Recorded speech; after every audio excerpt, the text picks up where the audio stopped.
Hello and welcome back, my dear students, once again to your YouTube channel.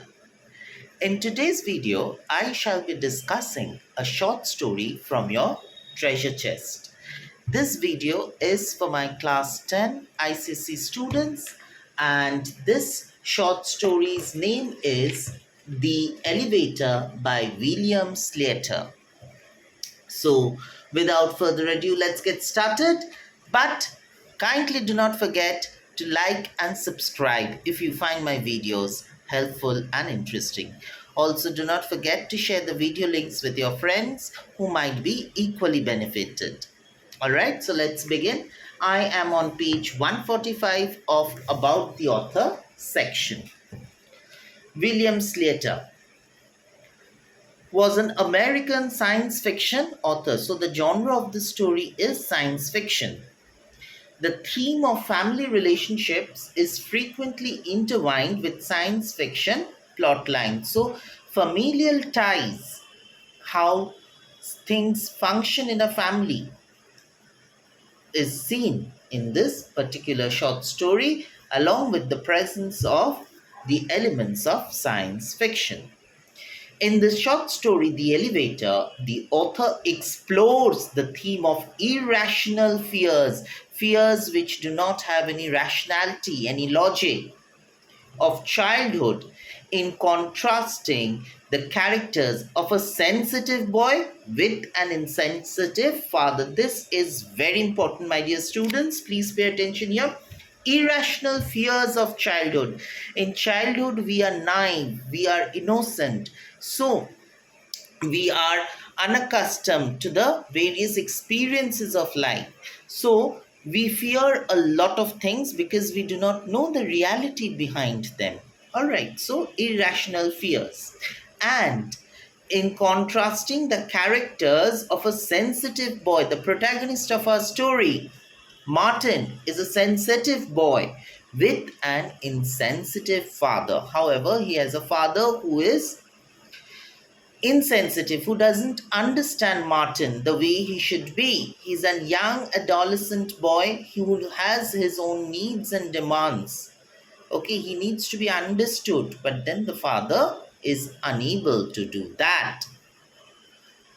It clearly shows the greater pressure exerted upon boys to be strong, brave, and not to cry. So, stereotypical gender assigned roles of society.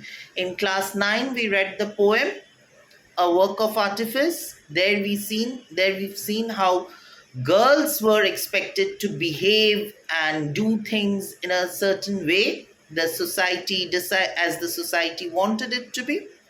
Here the boys. So stereotypical gender assigned roles of the society. Boys are expected to be strong, brave, and not to cry. Even if they are feeling scared, they're not supposed to cry. They're supposed to be strong. If they fall down, if they get hurt, they're not supposed to complain. Very strange. Martin probably has claustrophobia. Claustrophobia, very important when you feel extremely exhausted. When in an enclosed space, you feel as if you're unable to breathe. That is claustrophobia. As his greatest fear is being trapped in the lift, the elevator. It is an enclosed space, and he has this uh, inordinate, illogical fear that he will get entrapped in that lift and he will be unable to come out of it. It takes a close look at the psyche working of the mind of a child and offers an insight into a frightening world, into a scary world.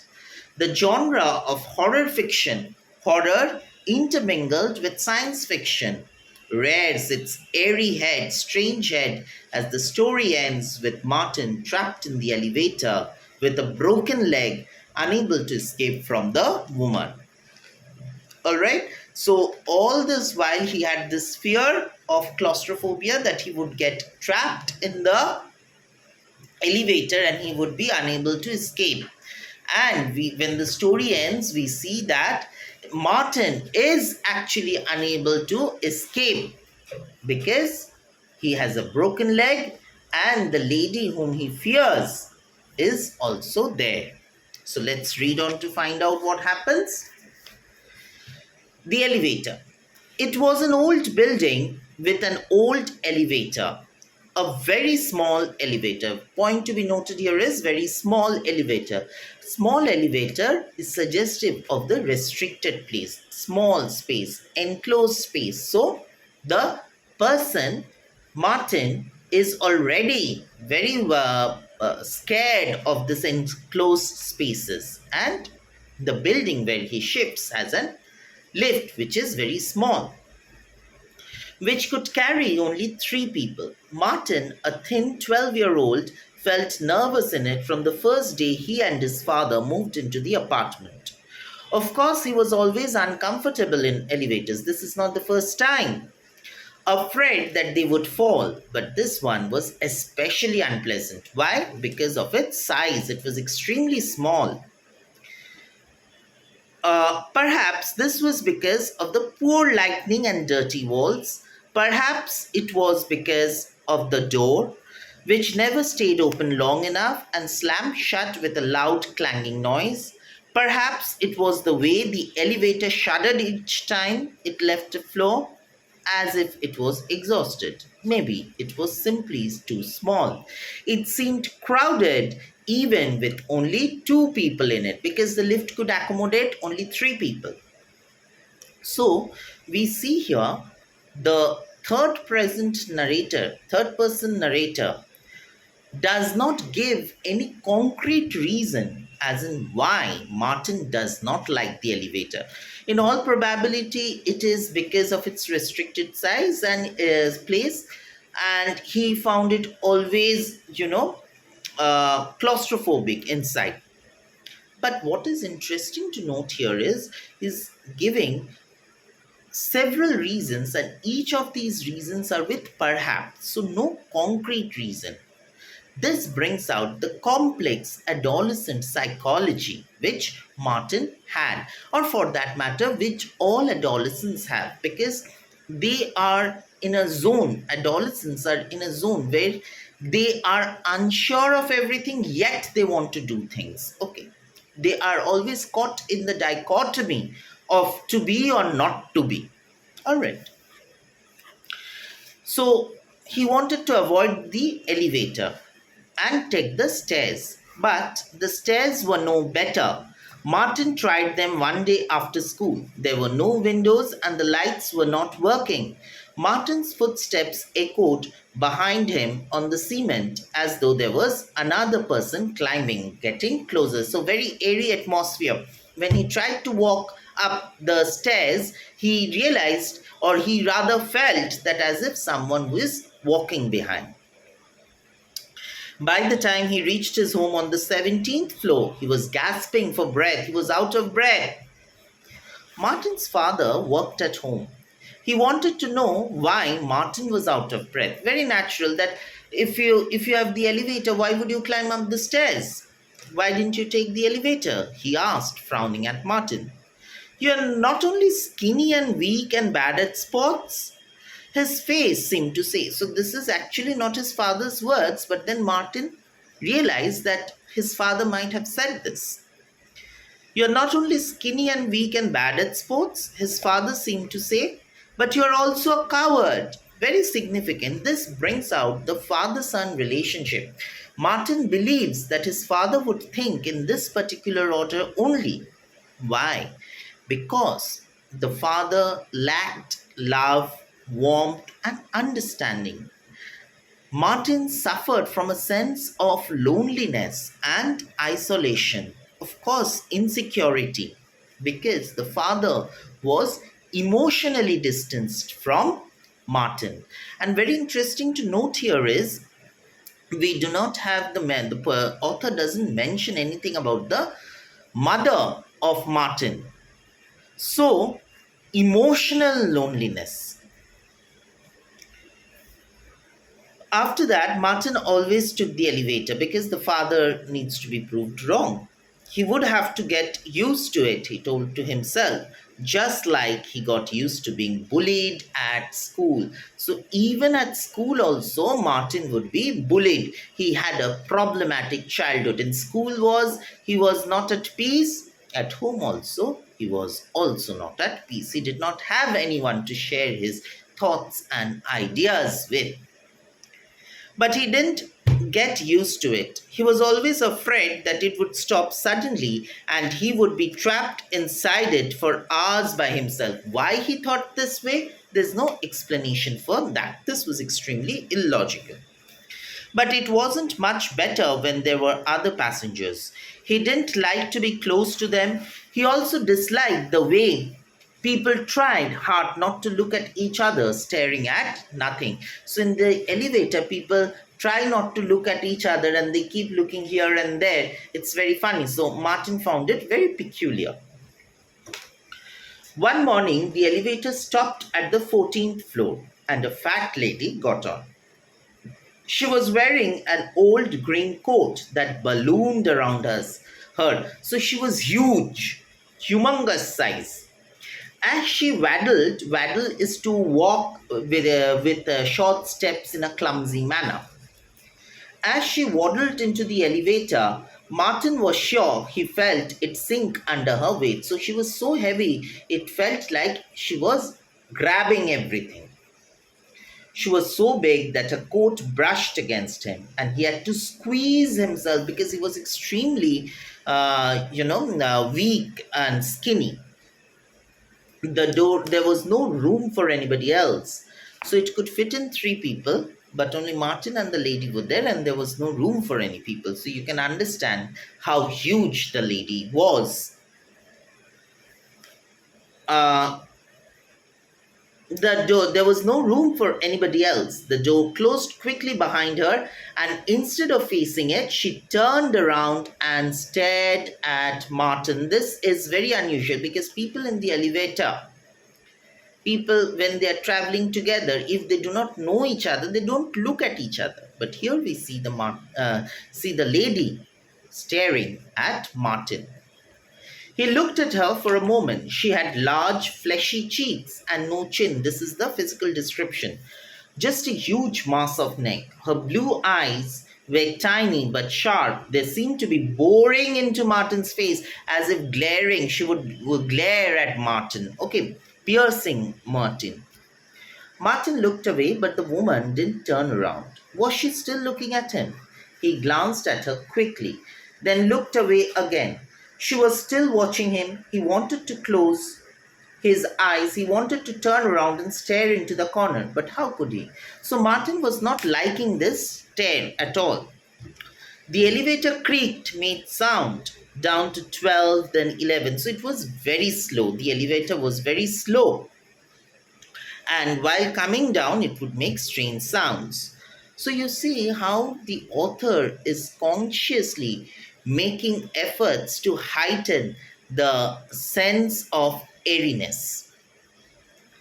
The piggy eyes were still looking at him. She had to be crazy. Why else would she stare at him like this?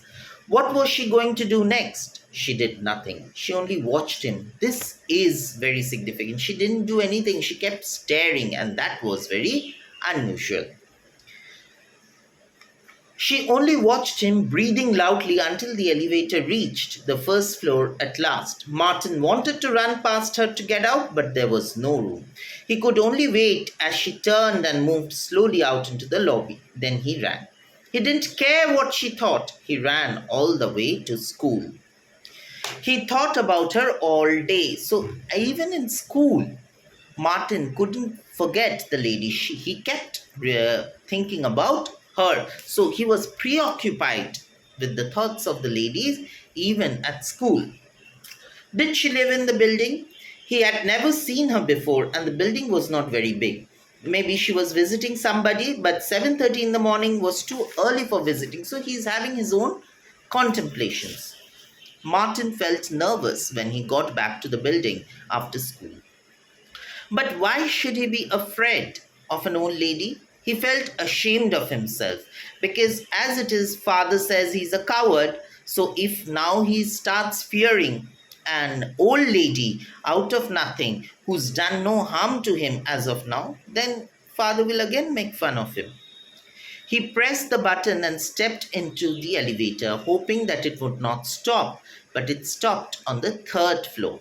Martin watched the door slide open, revealing a green coat, a piggish face, and blue eyes which were already staring at him as if she knew he would be there. Very strange. Out of nothing, no other person enters the elevator in that entire building but the lady. The lady whom Martin doesn't want to meet. It wasn't possible. It was like a nightmare. It was so unusual, no? But there she was.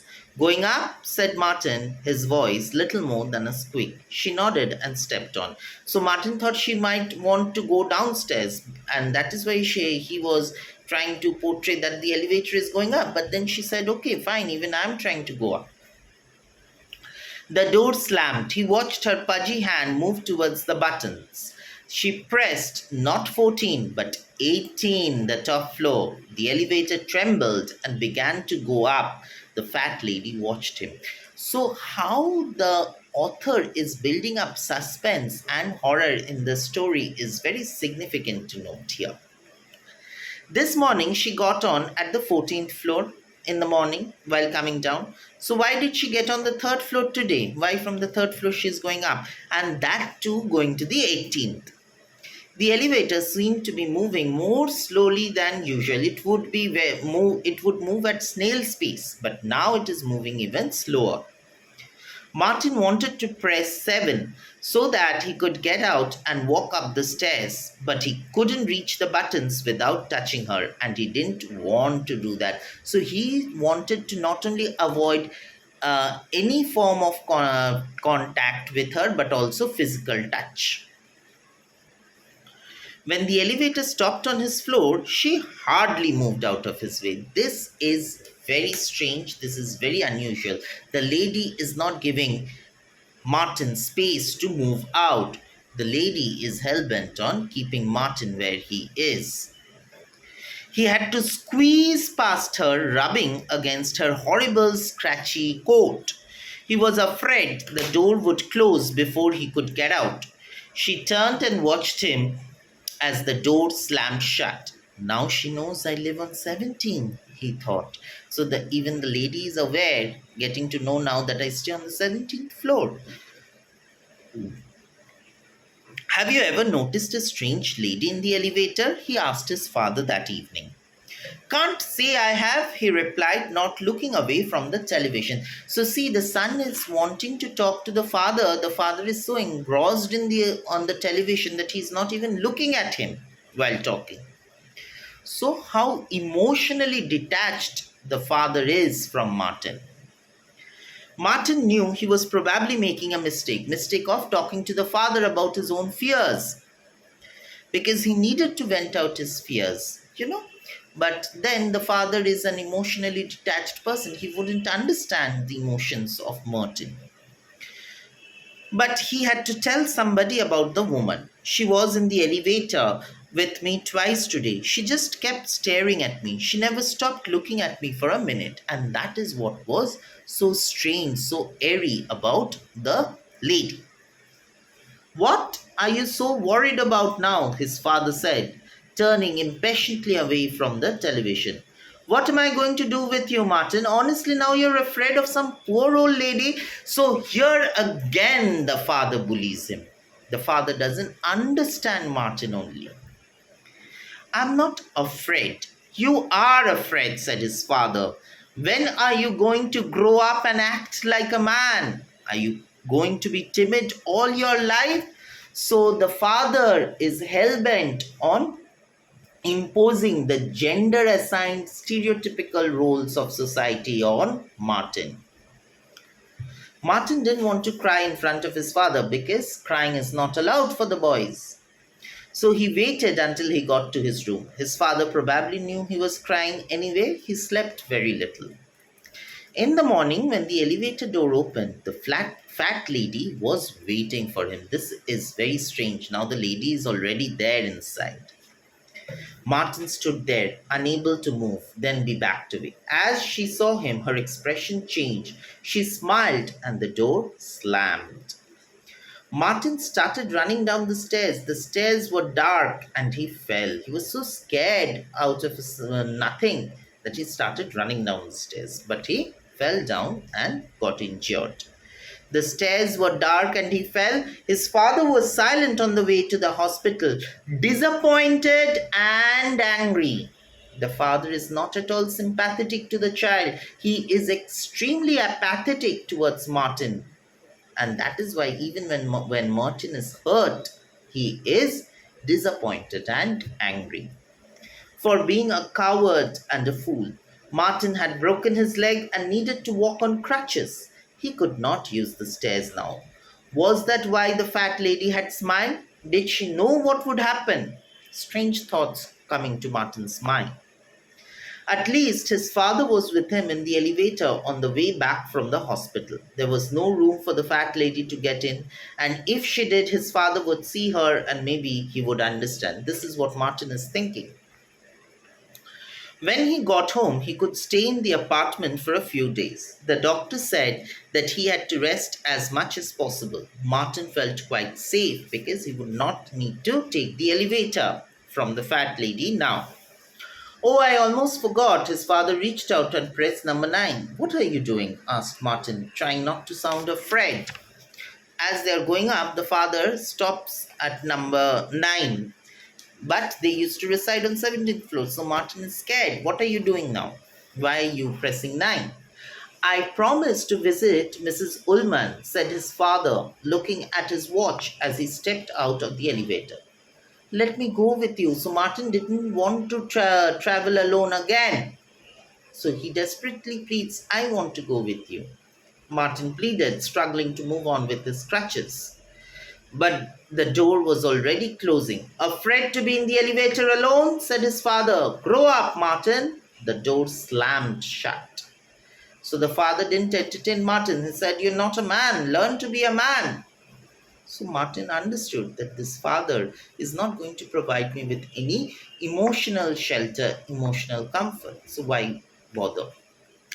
Martin hobbled on to the buttons and pressed 9, but it didn't do any good. The elevator stopped at 10, where the fat lady was waiting for him. She moved in quickly and he was too slow to get past her in time to get out. Martin wanted to move out, but he couldn't. The door closed and the elevator began to move. Hello, Martin, she said and laughed and pushed the stop button. This is the first time the lady speaks, and the story ends there. What is interesting to note here, the readers do not get to know what happens after this. Alright, so it throws open a volley of questions. Why did she laugh instead of smiling? When we meet a person we smile, we don't laugh. But then this lady smiled. Why did she push the stop button? What awaits next? We do not have an answer to that, and the author has done specifically this to keep maintain the suspense and the horror of the story. What is interesting to note here, my dear students, is that we do not have any ghosts or fantastical elements in the story. However, we have surreal elements in the story. For instance, the way the creaking sound made by the elevator while moving up and down, it is slower than usual. Then, it's very dark, the staircase. So, all these surreal elements are present there. Also, this has enabled the author, William Sleator, to arouse the reader's curiosity because he's not directly telling that it is a ghost, he's just dropping hints. And what I find very interesting is that a normal situation traveling up and down by the lift is turned into a fearful situation with such adeptness by William Slater. Another very important thing, what I realized while reading the story, is the number of floors from where the lady gets on and off the elevator. It is very peculiar. She doesn't maintain from where she's going on up and when she's coming down. Okay, so the elevator becomes an object of terror for Martin, while the elevator becomes the setting of the story. And in the elevator itself, we have the intimidating presence of the lady. All right. So, what are the themes of the story? Let's quickly take down the theme. Number one, fear and anxiety. Of course, Martin's irrational fears and anxiety is explored in the story. Number one. Number two, we have loneliness and alienation of Martin. With the absence of the mother figure and an emotionally detached father, Martin is extremely lonely and alienated. Thirdly, unseen and the unknown. That is, Martin, being a young child, doesn't really get to know what lies on the other side. Why the lady seems to be so strange? Why does she keep staring? Okay, so the idea of the unseen and the unknown is quite intimidating as well as fascinating. And finally, we have the theme of parental expectations.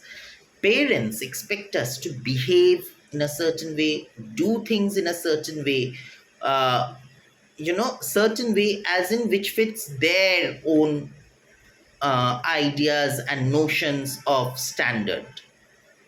All right. And when we fail to do that, we become the butt of ridicule. We are alienated. We are isolated from them. So these are the themes of the story. Now, if you are asked to justify the title, The Elevator, of course, it is an appropriate title. Why? Because the elevator becomes the setting. The setting of the story is in the elevator, so it is an important object where Martin's life is explored. The elevator actually becomes a metaphor for Martin's life, where we see how his fears are explored. All right. So the story is very unique in the sense that it does have the elements of, the surreal, but yet it is not a horror story per se. It is unique for its airiness, the atmosphere, the building up of suspense in the story. All right. I hope I could provide a lucid explanation of the story. If you find this video helpful, kindly do not forget to like the video and subscribe to my YouTube channel. Also, do not hesitate to share the video links with your friends. All right. See you in the next video. Till then, take very good care of your health. Goodbye.